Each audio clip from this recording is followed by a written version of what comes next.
예배하겠습니다. 다 같이 묵상으로 기도를 드리겠습니다.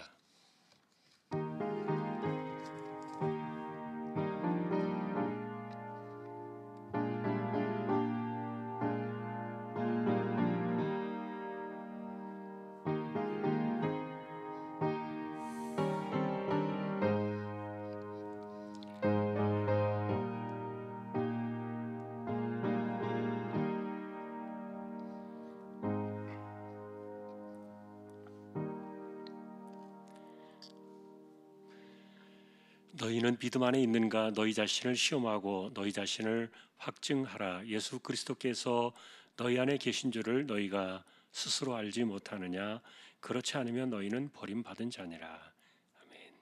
하나님을 예배합니다. 이 시간도 부족한 저희들을 세워주셨습니다. 우리 하나님 임재하셔서 영광을 받으시옵고 예배를 주장하시고 인도하여 주십시오.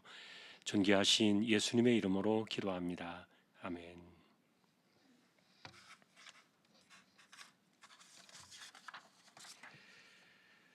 찬송가 563장입니다.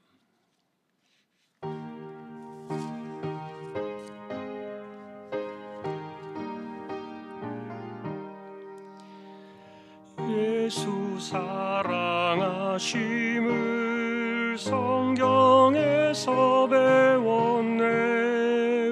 우리들은 약하나 예수 권세만 도다. 날 사랑하신 날 사랑하신 성경에서였네. 나를 사랑하시고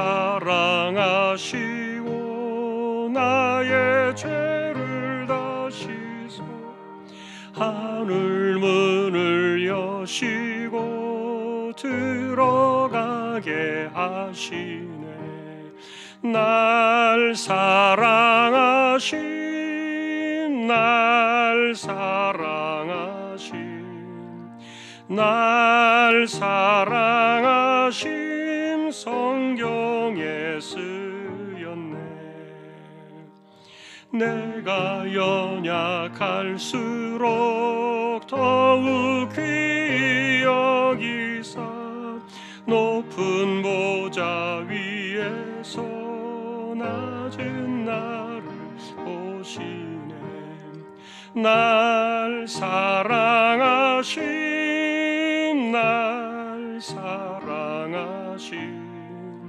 날 사랑하신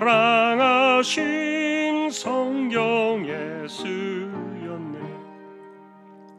세상 사는 동안에 나와 함께 하시고 세상 떠나가는 날 천국 가게 하소서.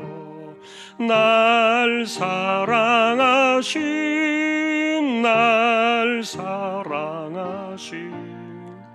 날 사랑하신 성경에 쓰였네. 아멘.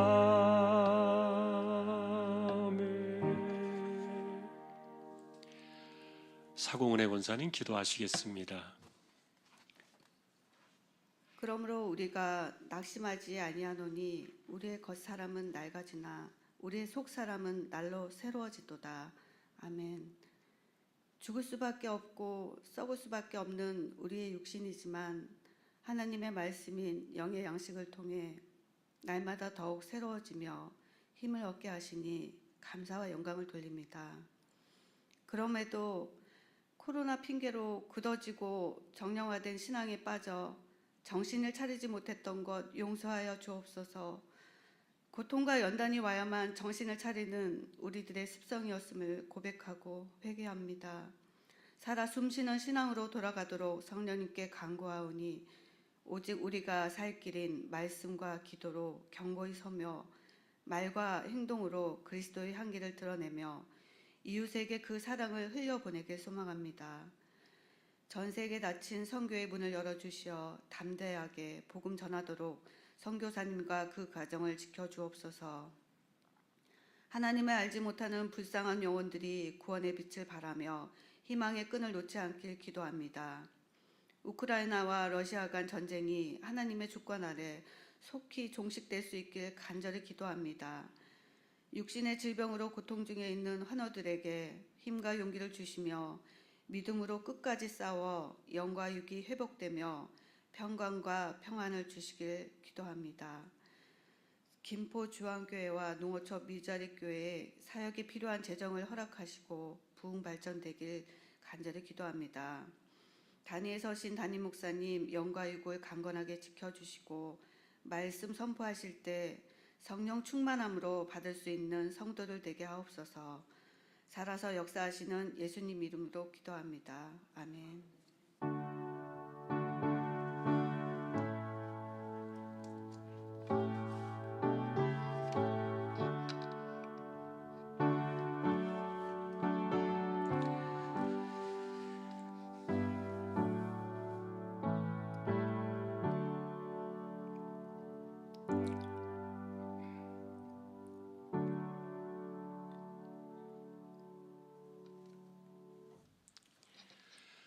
하나님 말씀 함께 보겠습니다. 사무엘상 24장입니다.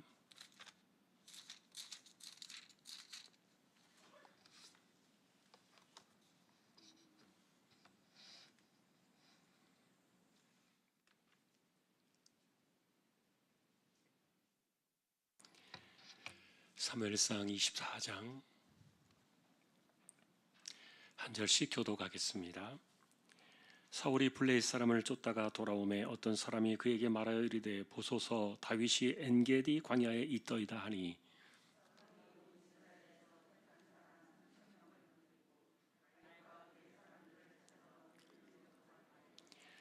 길가 양의 우리에 이른즉 굴이 있는지라 사울이 뒤를 보러 들어가니라 다윗과 그의 사람들이 그 굴 깊은 곳에 있더니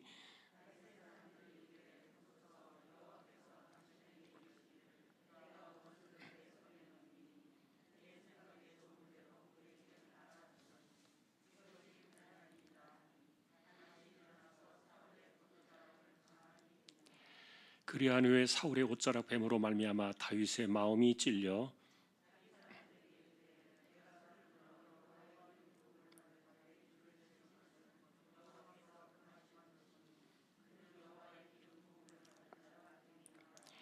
다윗이 말로 자기 사람들을 금하여 사울을 해하지 못하게 하니라. 사울이 일어나 굴에서 나가 자기 길을 가니라.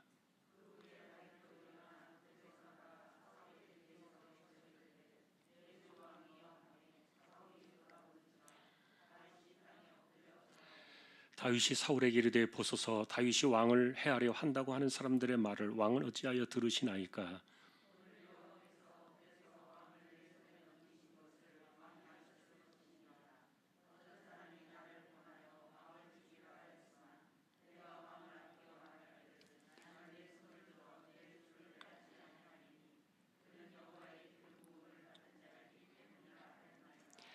내 아버지여 보소서 내 손에 있는 왕의 옷자락을 보소서 내가 왕을 죽이지 아니하고 겉옷자락만 베었은즉 내 손에 악이나 죄과가 없는 줄을 오늘 아실지니이다.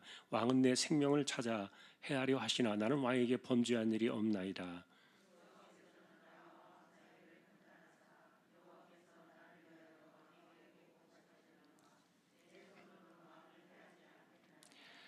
옛 속담에 말하기를 악은 악인에게서 난다 하였으니 내 손이 왕을 해하지 아니하리이다.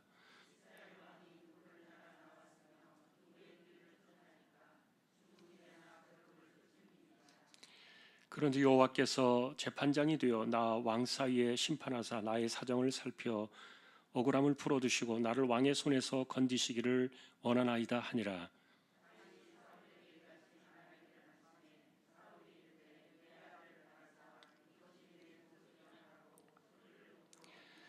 다윗에게 이르되 나는 너를 학대하되 너는 나를 선대하니 너는 나보다 의롭도다.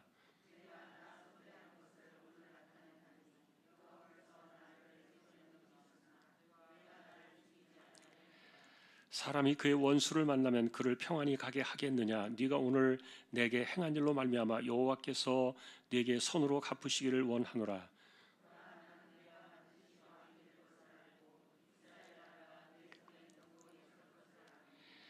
그런즉 너는 내 후손을 끊지 아니하며 내 아버지의 집에서 내 이름을 멸하지 아니할 것을 이제 여호와의 이름으로 내게 맹세하라 하니라.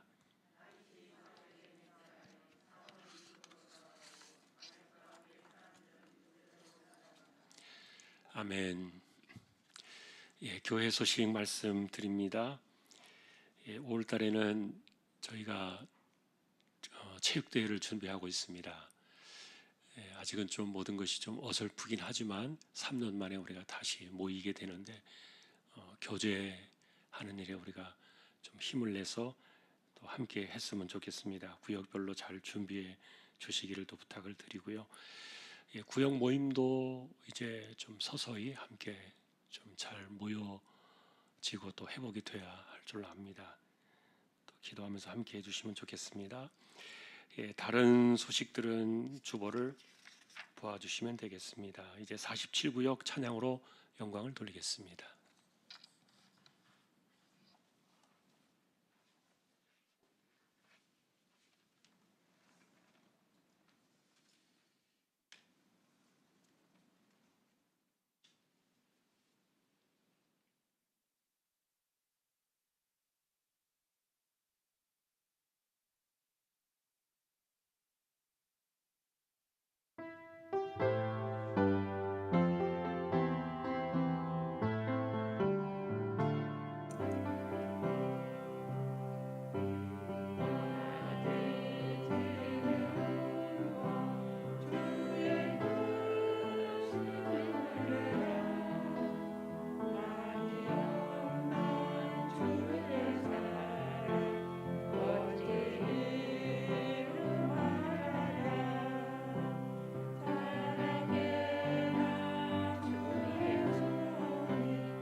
아멘. 하나님 감사합니다. 47구역을 세워주셨습니다. 하나님께서 기억해 주시고 붙들어 주시고 구역의 모든 식구들 믿음 가운데 은혜 가운데 든든히 서가게 하여 주옵소서. 말씀을 상고합니다. 부족한 종과 우리 모두에게 하나님께서 말씀으로 임재하여 주십시오. 존귀하신 예수님의 이름으로 기도합니다. 아멘.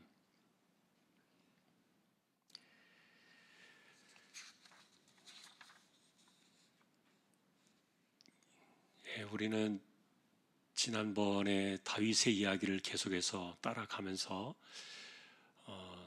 누가 원수냐에 대한 그 정체성을 우리가 보아야 된다 말씀을 드렸지요. 사울에게 원수는 다윗으로 여겼던 거예요. 왜요? 자기 자리를 빼앗을 거라고 생각하니까 그랬던 겁니다. 그래서 여러분, 사람들이 이렇게 밥그릇 싸움하는 게 별거 아닌 것 같아도 이게 굉장히 작은 일 속에도 많이 나와 있습니다. 사소한 일들 속에도 그 자리 다툼, 그리고 그 또 뭐 크게 보면 이권 다툼, 또 심지어는 명예 다툼, 또 자존심 싸움, 이런 것들이 거기에 걸려 있다 보니까 그래서 자신에게 그것이 걸림이 되거나 또는 반대가 된다고 생각되어지는 사람을 원수로 여기는 마음, 굉장히 무서운 생각이죠. 이런 것들은 하나님께서 바라시는 마음들은 절대로 아니에요. 그것은 마귀가 역사하는 마음들이죠. 그래서 우리는 지난번에도 바울 사도의 이야기를 생각했습니다. 우리의 원수는 혈과 육이 아니다. 지체들이 원수가 아니다. 그런데 바울이 원수라고 제기했던 사람 가운데 그 대표들을 보면은 물론 공중권세 잡은 자도 있습니다. 공중권세 잡은 자가 핵심입니다만, 그러나 또 정사와 권세라는 말도 있어요. 정사와 권세와 공중권세 잡은 자를 대적하라, 이렇게 이제 그 원수로 여기는 그런 부분들이 나오는데, 사실은 이제 힘 있는 자들이 그 하나님의 뜻을 따르기보다도 금방 말씀드렸던 것처럼 자신들의 입장에서 그것을 쟁취하려고 하다 보니까 다윗을 죽이려고 했던 거예요. 원수가 되려고 했던 거죠. 만일에 사울이 왕위라는 자리를 놓고 생각하지 않았더라면 그가 예전처럼 그냥 평상시 자기 그 기브와 성읍에 이름 없는 베냐민 지파에 그냥 그 농부로 살아갔더라면 다윗을 원수로 여길 이유가 없겠지요. 그런데 이 왕의 자리라는 어떤 그 직책과 직분과 이런 것들 때문에 원수가 된다고 여긴 거예요. 자, 여러분, 그러나 이런 것들은 하나님의 원하는 바가 아니었다. 그래서 결국은 누가 실패자고 누가 망하느냐 하는 것을 보는 거예요. 마지막 망하는 사람이 누구냐? 사울이냐? 다윗이냐? 이런 것들은 성경을 통해서 우리에게 정말 날카롭게 제시해 주는 거예요. 우리는 그것을 따라가는 거예요. 그게 우리의 신앙의 모습이니까요. 자, 그래서 우리는 이제 다윗을 끝까지 바라보면서 이분에게서 발견되어진 것은 뭡니까? 다윗은 어느 누구도 원수가 되지 않아요. 그들을 원수로 삼을 이유도 없는 거예요. 그러나 한편으로 여러분이 이 다윗을 생각해 보면 얼마나 마음이 힘들겠어요. 여러분, 사람이 감정이 없습니까? 또 자신에게 사람들이 기본적인 어떤 그 내가 살아있는데 내가 죽은 사람이 아닌데 어떤 그래서 자기가 가지고 있는 인간의 기본적인 성향이 있잖아요. 그런데 그런 것들을 다 묻어두고 이거를 그대로 표현하지 않고 그대로 그것을 드러내면서 다투지 아니하고 참아내며 산다는 것은 다윗의 입장에서 보면요, 이게 보통 힘든 일이 아니에요.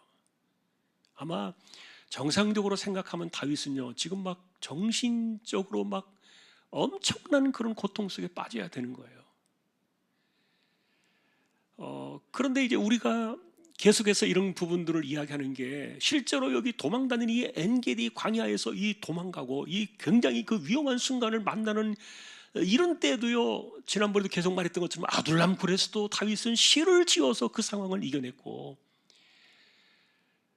그리고 그 블레셋 왕 아기스 앞에서도 그냥 정체가 드러나가지고 미친 사람처럼 침을 질질 흘리면서 어그적거리면서 그 위기를 모면하는 그런 위태로운 순간에서도 다윗이 이겨냈던 것은 시를 지어서 하나님을 노래하면서 이겨냈던 거예요. 그러나 어쨌든 우리는 이렇게 믿음으로 산다는 것, 지체들을 원수로 여기지 아니하고 그것을 하나님께서 판결해 주시기를 바라는 그런 마음을 가지고 살아가는 게 우리가 믿음으로 따라가는 길이지만, 그러나 분명히 이 다윗의 그 환경과 삶을 돌이켜보면은 우리가 훤히 들여다볼 수 있는 내용이에요. 많이 힘들었을 거예요. 무지하게 힘든 내용이죠. 그럼에도 불구하고 우리는 마지막 순간에 누가 최후의 승자나 하는 것을 보는 거예요. 누가 과연 실패자고 누가 과연 승리자냐, 누가 과연 망하는 사람이냐, 명확하게 그 끝을 보는 것이죠. 다행스럽게도 우리는 이 다윗이 당하고 있던 그 고통의 시간 속에 만일에 우리가 같이 들어가 있었다면은 정말 끝을 보기 어려웠을 거예요. 그러니까 지금 만일에 다윗 같은 이런 상황 속에 같이 우리가 들어가서 따라가고 있었다면은, 그렇다면 그 굴 속에 사울이 들어왔잖아요. 오늘 본문에 보시면은 사울이 3,000명을 데리고 엔게디 광야에 있다는 이야기를 듣고 한 번 그 블레셋 때문에 다시 퇴각을 했다가 또다시 다윗을 잡으러 왔잖아요. 이번에는 3,000명의 정예 군사만을 데리고 온 거예요. 다윗의 군사는 기껏해야 600이에요. 그런데 굴 속에 지금 우리가 보고 있는 본문 속에는 이 사울이 아마 용변을 보려고 들어왔던 것 같아요. 뒤를 보려고 들어왔다는 말은 이제 용변을 보려고 굴 속에 들어온 건데, 그러니까 아마도 이제 제가 추론해 볼 때는 사울이 이 굴에 들어와 가지고 자기의 옷을, 겉옷이 이렇게 왕의 옷이 좀 치렁치렁하잖아요. 길게 이렇게 늘어지고, 그러니까 그것을 입고 이렇게 자신의 볼일을 보는 것이 불편하니까 아마 옷을 벗어놓고 볼일을 보지 않았을까 생각이 들어요. 그러니까 다윗이 살짝 와서 겉옷자락만 벤 것은 옷을 입고 있는 상태에서 옷자락을 벤 게 아니에요. 그럼 뭐 모르겠습니까? 다 알지요. 그런데 옷을 벗어놓은 상태였기 때문에 그 벗어놓은 옷자락만 살짝 베어간 거예요, 다윗이. 그런데 중요한 것은 이 굴에서 이들이 들어가 있었잖아요. 다윗과 600명의 사람들이 그 굴에 숨어들어 있었잖아요. 그런데 지금 사울이 혼자 온 거예요. 이게 정말 그 원수를 갚으라고 넝쿨째 굴러 들어온 그런 기회가 아닙니까? 그러니 다윗이 이 일 때문에 얼마나 힘들어하고, 아무 악한 일을 한 적이 없잖아요, 다윗은. 그가 뭐 해를 끼쳤습니까? 사울을 대적했습니까? 역모를 꾀했습니까? 아니면 이스라엘 나라를 뭐 위태롭게 만들었습니까? 하나도 그런 것이 없어요. 좋은 일만 했어요. 선한 일을 했는데도, 그런데도 이렇게 까닭 없이 이유 없이 공격당하는 이런 상황 속에서 도망을 다니는 이 다윗을 바라보는, 그래서 아까도 우리가 말했던 것처럼 다윗 개인은 하나님을 찬양하는 시를 지어서 하나님을 노래하면서 자신은 그 위기를 이겨낼 수 있었지만 함께 있던 사람들은 아니에요. 옆에서 볼 때 화가 나는 거예요. 이래야 되느냐? 우리가 한번 죽기 살기로 한번 붙어봐야 되지 않느냐? 아마도 그 600명의 사람들은 그런 생각을 가지고 있었을 거예요. 다윗과는 저는 생각이 달랐던 거죠. 그러니까 딱 사울이 들어왔을 때 이거는 정말 하나님이 주신 기회다. 여러분이 성경 보시면 알겠지만 다윗의 사람들이 뭐라고 말합니까? 하나님이 내게 말씀하시길, 이렇게 말해요. 우리 응답을 주셨다는 거예요. 이거는, 그 말은 무슨 말인가 하면은 그들이 얼마나 도망다니면서 기도했겠냐 하는 거예요. 여러분 24장 4절에 보면은 하는 이야기예요. 다윗의 사람들이 이제 보소서 여호와께서 당신에게 이루시기를, 이렇게 말하는 거예요. 그러니까 이 말은 뭐냐면, 이들이 그 말을 했다는 말은 다윗과 함께 도망을 다니면서 이들의 마음속에는요, 언제 우리가 이 어려움을 극복하고 언제 저 원수놈이 꺾어져서 쓰러질 것인가, 이런 그 끝없는 기도를 드리면서 자신들의 마음을 생각하면서 그렇게 하나님 앞에 살았을 텐데, 그런데 딱 그날이 응답이 온 거예요. 야, 이건 하나님께서 응답을 주신다니다. 그러니 그들은 응답으로 본 거예요. 이것을 확신으로 본 거예요. 자, 여러분, 이런 것들은 어디에서 차이가 나느냐? 아까도 말했던 것처럼 다윗은, 지체들은 절대로 원수가 아닌 거예요. 그리고 우리가 이제 이 사울을 만나서 다윗이 하는 이야기를 들어오면은, 나와 왕 사이에 하나님께서 판단해 주시길 원한다. 그래서 우리가 지난번에도 말씀을 드렸지만, 세상에서 눈에 보이는 강한 자가, 강하게 보이는 사람, 강한 척하는 사람이 이길 것 같지만 그런 사람들이 반드시 무너져요.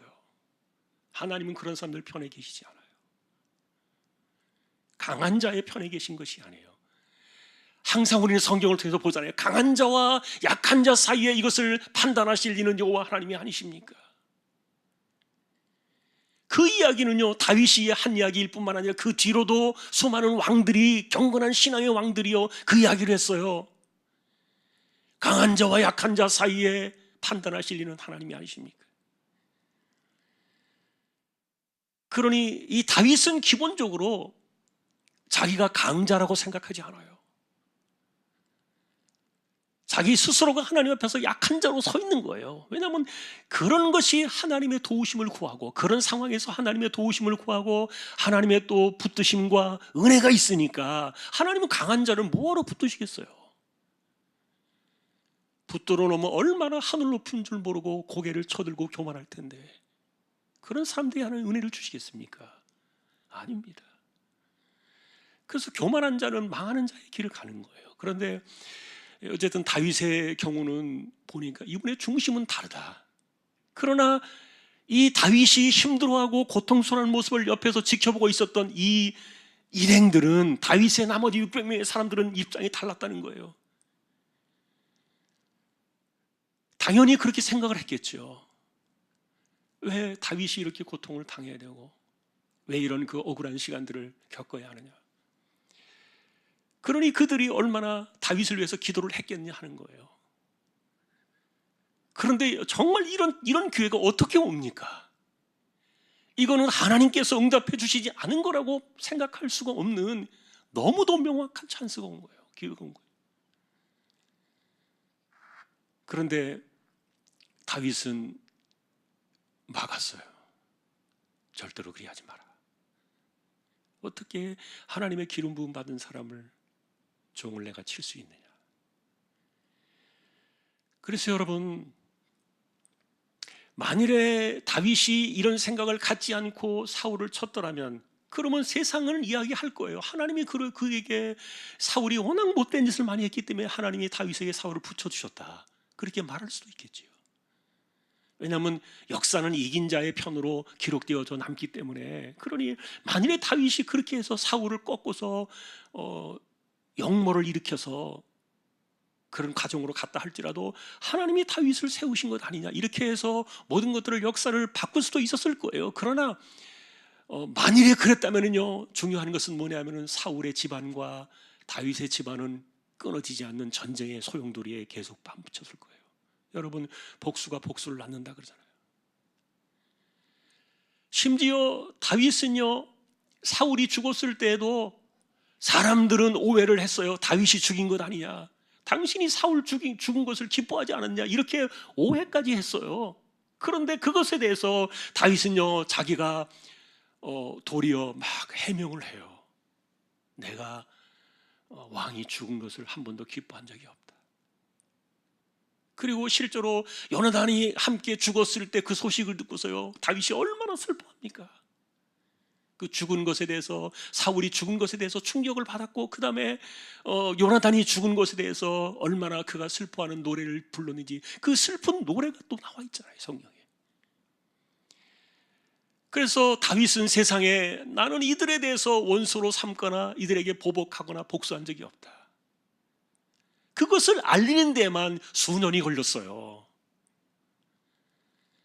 근데 만일에 다윗이 사울을 죽였다면 그 원수와 복수의 이 고리와 이 끊임없는 이것이, 이 사건들이 얼마나 깊이 계속해서 이어졌겠냐고요. 하나님께서 하시는 것은 마무리가 깨끗해요. 우리가 항상 하는 이야기가 그겁니다. 그러니까 다윗은 자신이 하는 것이 아니라 하나님께서 하시기를 원하는 거예요. 사람이 손을 대어서 일을 하면은, 이렇게 복수를 하면은 어떤 그 위기 상황을 빨리 벗어나고 도망다니는 그 고통스러운 시간을 빨리 없애버리고, 그리고 그들이 꿈꾸고 기도했던 그런 일들이 하루빨리 다가올 수는 있겠지만, 그러나 사람의 손으로 사람의 힘으로 하는 것에 대해서는 반드시 거기에는요, 이렇게 끝없는 악순환의 고리가 기다리고 있어요. 하나님이 딱 정리하실 때는 그냥 거기서 끝나는 거예요. 하나님의 주권을 바라보면서 하나님의 나라 속에서 하나님께서 판단하시기를 기다렸던 거죠. 그러니 동료들이 죽여야 됩니다 그럴 때 그 사람들을 설득했던 거예요. 손대면 안 된다. 손대지 마라. 하나님께서 하실 일이다. 여러분, 우리가 이제 이런 것들을 배우는 거예요. 그러니까 이런 중심이요, 사실은 다윗이 도덕적으로나 아니면 행위적으로나 인생의 삶에 있어서 그분이 좋은 일만 한 거 아니에요. 어떤 사람들은 다윗의 집안을 가리켜 콩가루 집안이라 그래요. 사실 그 정도로 다윗의 집안이 많이 엉클어져 있어요. 그럼에도 불구하고 이분의 중심이 다 하나님 중심으로 서 있는 거예요. 도덕적으로 사람들을 따지기 시작하면요, 어느 누가 깨끗하고 깨끗하지 않은 사람을 가려낼 수 있겠습니까? 이 세상에서 모두가 다 더러운 존재들이기 때문에 하나님의 아들이 오실 수밖에 없는 것 아닙니까? 어떤 사람이 나는 괜찮다고 말합니까? 이런 천하의 하나님 앞에서 돌 맞아 죽을 사람이죠. 있을 수 없는 일이에요. 그런데 우리는 이 다윗의 중심을 배우는 거예요. 자, 이것이 계속되어지는 오늘 이 24장에서의 그 사건인데, 그런데 하나님께서 이렇게 사울을 붙여주신 사건과 그 다음에 이제 이 다윗, 이 사울의 마음에 감동을 주신 사건이 오늘 본문에 나왔는데, 이 사건을 통해서 어쩌면 하나님께서 다윗을 시험하시지 않았을까, 그런 생각도 들어요. 정말 이거는 굉장히 좋은 찬스 아닙니까? 그래서 주변 사람들을 다 그렇게 이야기하지 않았습니까? 여호와께서 당신에게 분명히 말씀하신 것이다, 이렇게 이야기하지 않았습니까? 그런데 다른 사람들은 다 그렇게 생각하는데 왜 다윗은 그렇게 생각하지 않는 겁니까? 그래서 자신이 처한 처지와 감정과 어떤 그 권위의 문제와 자존심의 문제와 이런 것들을 생각하면은 그날 다윗은요, 이것이 하나님의 뜻인가?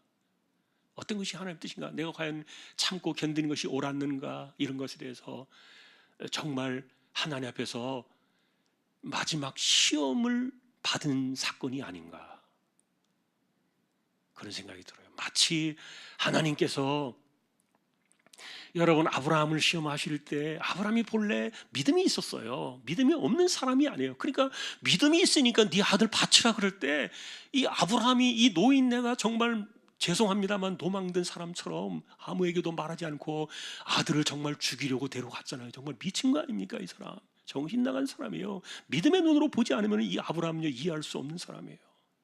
그런데 하나님이 왜 그런 명령을 내리셨냐고요? 그것은 하나님께서 기뻐하시는 명령이 아니었거든요. 실제로 자기 자식들을 이렇게 신에게 바친다고 막 아들을 막 죽이고 이런 것은요, 하나님께서 정말 가증히 여기시는 사건이에요. 그런데 왜 그런 일을 하나님께서 아브라함에게 시키셨겠냐고요?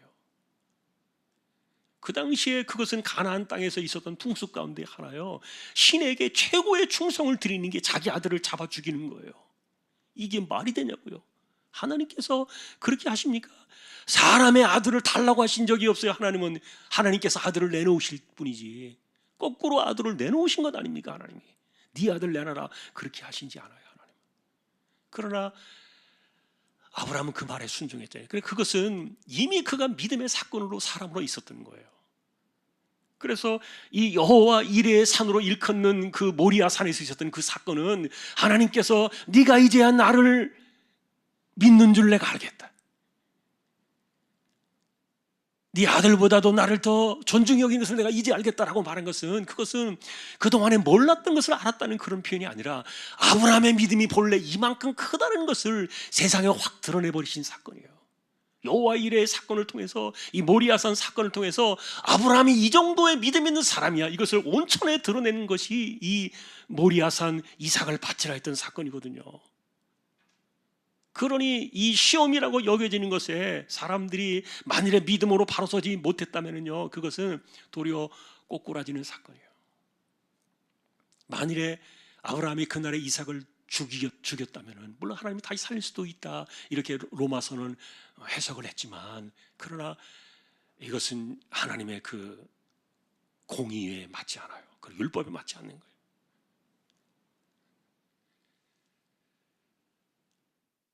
하나님께서 다윗에게 이와 같은 기회를 주신 것은 그를 높이시기 위한 사건이었어요. 그를 쓰러뜨리기 위한 시험이 아니었다는 거예요. 다른 사람들은 몰라요. 그러나 다윗 자신으로 생각하면 이 사건으로 인해서 다윗은 명확하게 하나님의 사람으로 인정받는. 그러니 끝나고 나갈 때 사울이 뭐라고 맹세합니까? 네가 다음 왕이다. 자기 입으로 이야기합니다. 사울이 네가 왕이다. 네가 나를 이렇게 선대하니까, 나는 못된 짓을 계속 많이 했는데 네가 나를 이렇게 선대하는 것을 보니까 하나님이 정말 너에게 복을 주실 거다. 이게요, 사울의 입에서 나올 말들이 아닌데 다윗을 이렇게 막 축복을 했어요. 그리고 그러면서 말하기를 네가 왕이 되었을 때 내 집안을 좀 살려달라.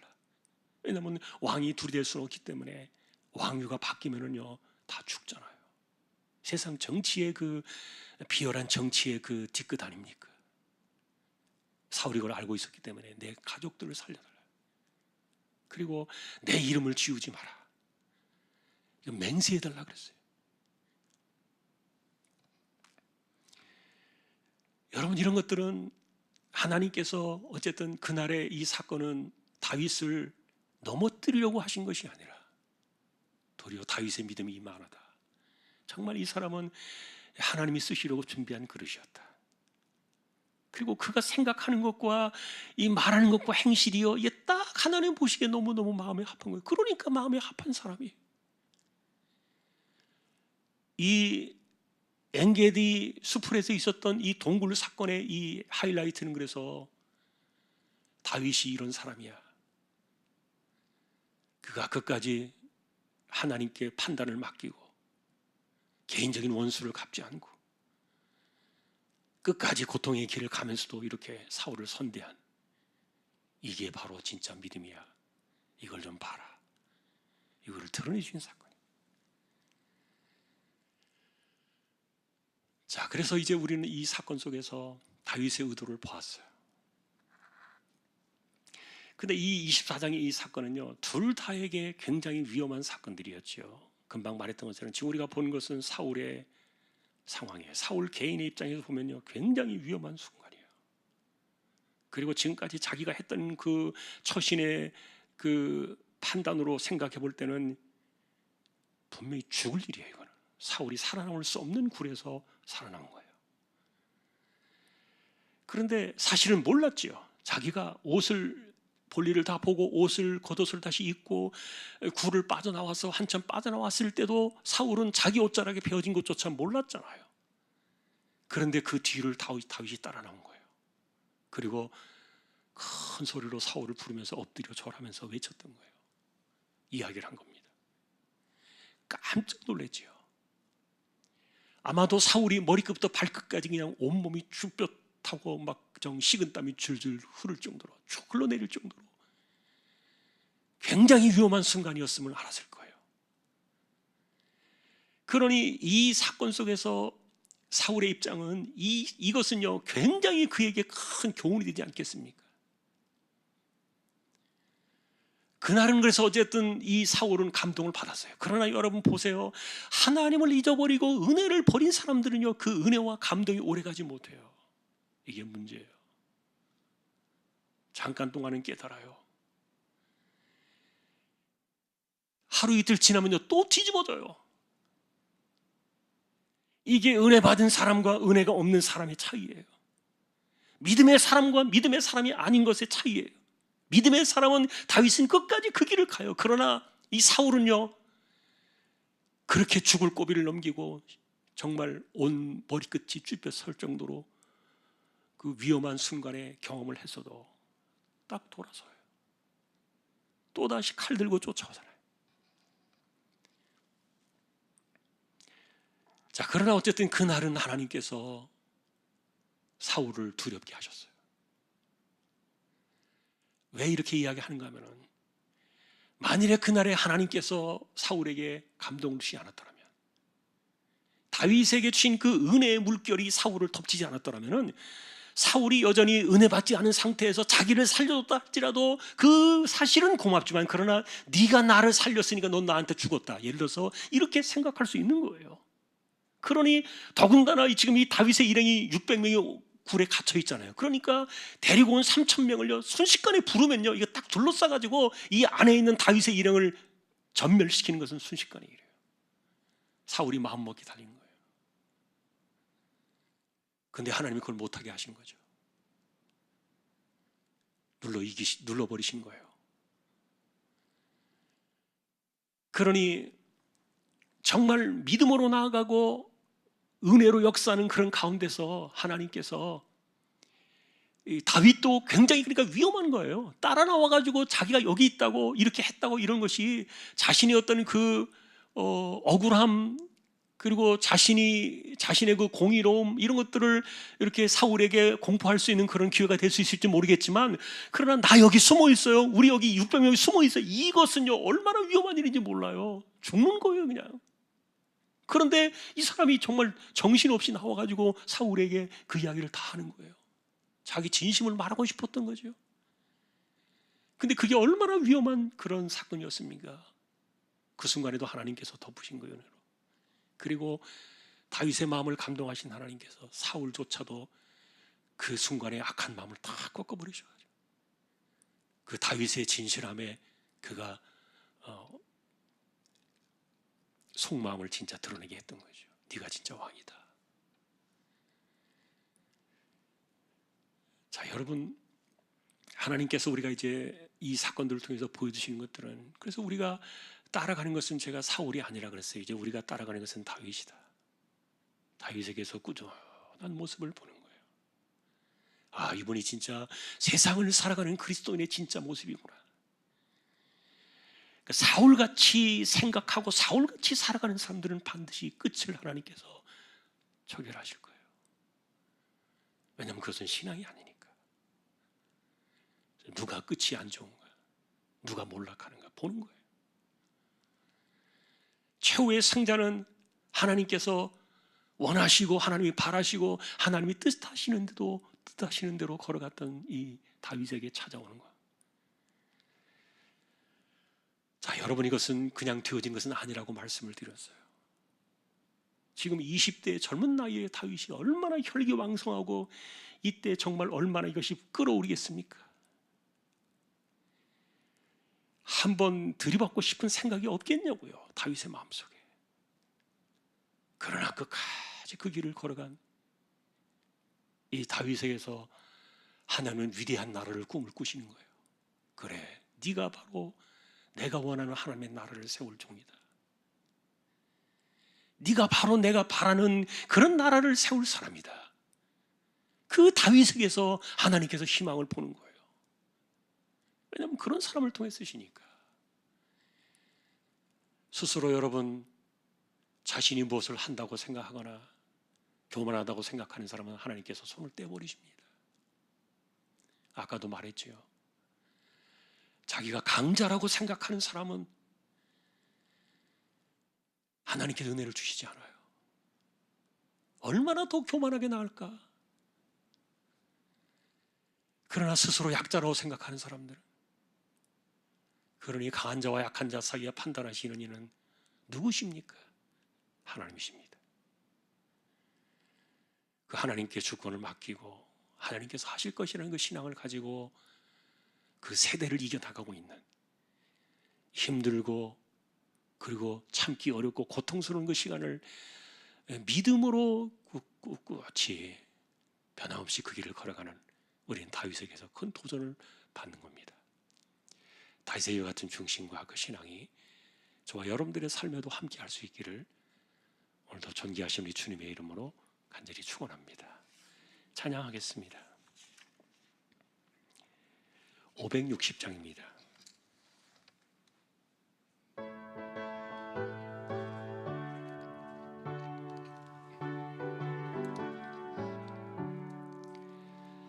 주의 발자취를 따름이 어찌 즐거우니라닌가. 맘의 맑은 하늘 열리고 밝은 빛이 비친다.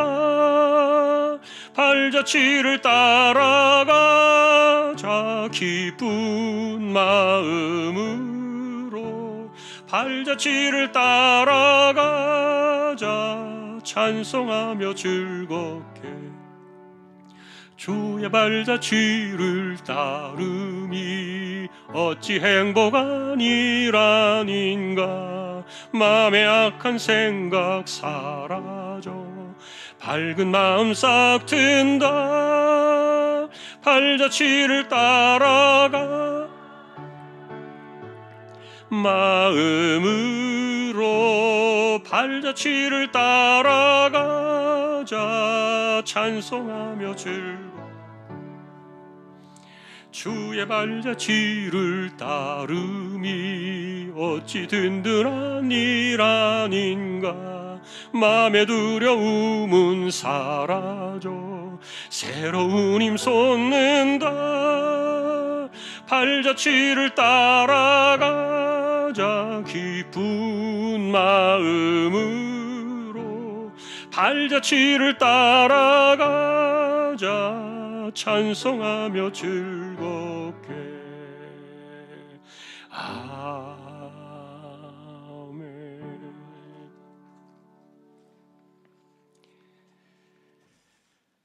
오늘도 하나님께 예배하며 감사의 예물을 드립니다. 할렐루야 범사에 감사하며 감사 넘치는 귀한 가정으로 인도하시고 말씀 안에 바로 살며 숭한숭어 종화로 좀 안복의 축복을 누리고 자녀들의 기업 번창하여 하나님의 기업으로 축복하여 주십시오. 하나님께 드리는 손길을 기억해 주시고 은혜를 내려 주시기를 소망합니다. 오늘도 우리가 다윗을 통하여 말씀하시는 하나님의 음성을 듣습니다. 누가 이 시대에 하나님의 쓰임을 받고 하나님께서 기뻐하시는 사람과 하나님의 마음에 합한 이들이 누구인가를 주목하는 다윗을 통해서 우리에게 보여주시는 하나님의 말씀들, 그리고 그들이 우리에게 보여주고 있는 이와 같은 행실의 모습들을 바라보며 진정한 승리의 모습이 어떤 것인가를 우리가 알게 하시고 반드시 하나님께서 판결하시며 결국에 하나님께서 승리자로 세우시는 이기는 자의 삶을 살아가는 우리 모두가 되게 하여 주옵소서. 이정우 집사님, 최태경 청년, 신배한 집사님, 조인성 청년, 김한솔 청년, 백형래 집사님, 조말순 집사님, 이들을 의탁합니다. 암치료 하시는 분들 하나님께서 오늘도 몸과 마음속에 새 힘을 주옵소서. 연세 많으신 분들 기력을 더해 주시고 맑은 정신 총기가 흐려지지 않게 하여 주옵소서. 이 시대 속에서 우리가 빨리 자리를 잡아나가게 하시고 또 정리가 되게 하시고 또 다시 이런 일들이 일어나지 않도록 이 땅을 하나님께서 지켜주시고 우리 모두를 강건하게 또한 붙들어 주시며 새 정부를 통하여 또한 하나님이 기뻐하시는 바른 일들이 더 많이 세워지고 잘못된 것들이 거두어지고 하나님의 대적하는 일들이 절대로 생겨나지 않도록 이 땅에 은혜를 내려 주시기를 소망합니다. 선교지를 하나님께서 붙들어 두시고 오늘도 세우신 교회와 하나님의 나라와 백성들 주님의 종들을 꼭 기억하여 주옵소서. 악한 세력들로 인하여 처처의 전쟁의 소식이 들려오는 이 슬픈 일들 속에 하나님께서 악한 자들을 끊어두시고 고통 가운데 있는 이들을 긍휼히 여겨 주시기를 소망합니다. 마지막 때를 우리가 살고 있습니다. 더욱더 우리가 굳건한 신앙으로 떠내려가지 않도록 우리 모두를 주장하시고 붙드시며 교회 안팎을 지켜두시고 우리 조항의 식구들의 성도들의 삶을 지켜두시고 하나님이 함께 하시는 승리의 길을 걸어가게 하여 주옵소서. 모든 것을 우리 하나님 앞에 또 하나님의 주권 아래 우리의 삶을 주님의 이름으로 간절히 의탁하오며 우리에게 영원한 승리가 되시는 우리 주님 예수 그리스도의 은혜와 하나님 아버지의 사랑과 성령님의 감화 감동 위로 인도 교통 충만하심이 하나님의 마음에 합한 자로 험난한 이 세대를 이겨나가며 승리하기를 원하는 우리 모든 심령들 조항의 가족들 위해 이제로부터 영원까지 함께 있을지어다. 아멘.